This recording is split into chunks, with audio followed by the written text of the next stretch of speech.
Pakistan cricket team के opening batsman Fakhar ज़मान का कहना है कि अच्छा लगता है जब टीम की जीत में अपना भी किरदार होता है। फ़खर ज़मान ने कहा कि न्यूजीलैंड की टीम वनडे की नंबर 1 टीम है। इसको पहले मैच में शिकस्त देकर टीम का मोराल बुलंद हुआ है।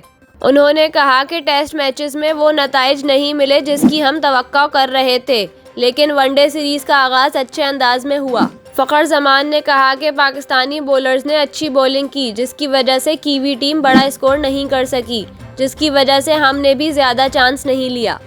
उन्होंने कहा कि जो प्लान बनाया था इसके मुताबिक बैटिंग की कोशिश होगी, इस परफॉर्मेंस को अगले 2 मैचेस में भी बरकरार रखूं। फ़खर ज़मान ने कहा कि दूसरी इनिंग्स में गेंद ज़्यादा ब्रेक हो रही थी, लेकिन बड़ा स्कोर ना होने की वजह से पाकिस्तान ने आसानी से कामयाबी हासिल की।